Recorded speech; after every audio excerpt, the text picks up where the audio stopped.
Hello guys, how are you doing? I hope you're doing great over there. For me, I'm doing just fine.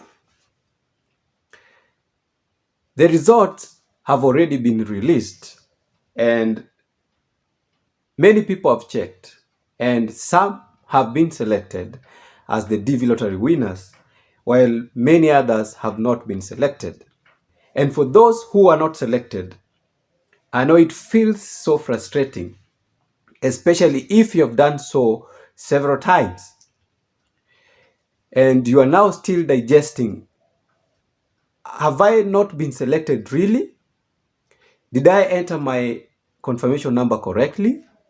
How many times should I check? Should I check again and maybe I'll find I'm selected? People are still digesting. We are going to discuss 3 major reasons why you are not successful and selected as a winner in the DV lottery. But first of all, welcome back to Verified.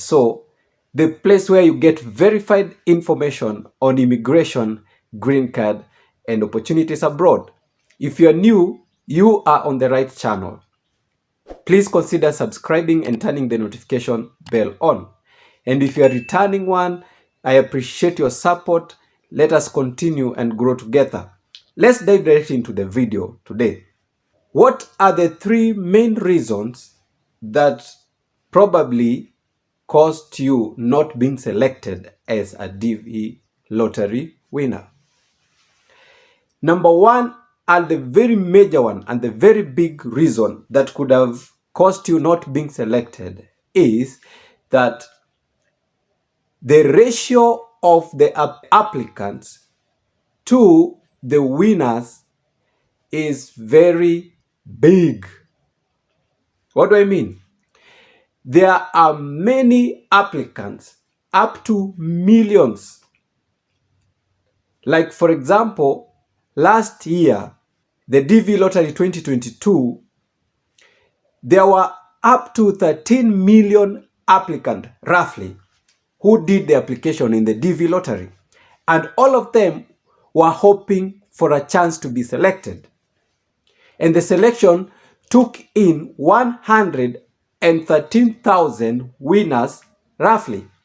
So imagine the ratio. 13 million versus 113,000 selected winners. If you do the maths there, you'll find out that it is the ratio of 120 to 1. I mean, 120 applicants over here and only one is selected among the 120. So in every 120 applicants, one is selected. So the chance is very minimal, 1 to 120. We don't know yet how many applicants did the application this year, but it is roughly around the same thing. So the major reason as to why many applicants are not selected winners is because there is a lot of applications and only very few are selected. The second main reason, and this can be avoided, is errors in the photograph that you submitted. And people make simple mistakes, funny mistakes. You may find out that some had correct photographs, but what they did, they submitted the application with their passport upside down or lengthwise, horizontally. And this is a mistake that leads to automatic disqualification in the very preliminary stages. Some others submitted photos that had correct dimensions, that is 2 inch by 2 inch, but the photograph quality was very bad. It was very blurred, not clear. That leads to total disqualification.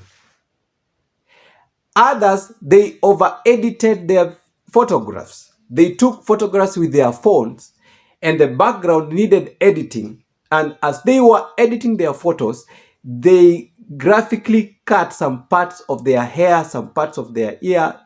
They did some modification. And this totally leads to disqualification instantly.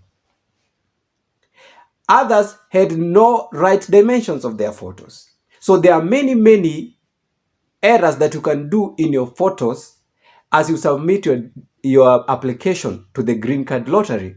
And these errors leads to instant disqualification. So these errors can be avoided. And I'll do a video to clearly explain how your photos should be like during your application, because the next DV lottery is fast approaching. It's good to get ready as early as possible. The third main reason as to why you probably could not have been selected is entering multiple times. What do I mean? If you did your application more than once with the same details, that is an automatic disqualification. You know, some filled in the application and realized, oh, I did a mistake in the area of dates of birth. Let me correct it. And then he went over again to do a new application and then submitted. That is grievous. It will deny you the selection chance. Others, we know, for example, from the African culture, they have multiple wives.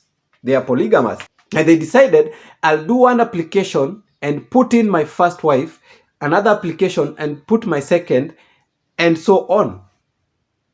And that is more than one application. That means that the individual was instantly disqualified. You are not supposed to do 2 or more applications using the same details. Only one application. If the algorithms that do the filtering find out 2 identical applications, then you're automatically disqualified. Those are just 3 main reasons, but there are others. But these are the 3 main reasons as to why you probably were not selected in this DV lottery program. With that, I come to the end of this video, and I hope I've answered your question and you will no longer be frustrated and down. You'll just take heart and do correct things during the next DV lottery application and have hope. You never know, your chance might be in this next DV lottery. I come to the end of this video, and thank you so much for watching this video and clicking on it. If you're a first-time visitor, please consider subscribing, and if you're a returning one, like the video and share it with your friends. Let's meet in the next video.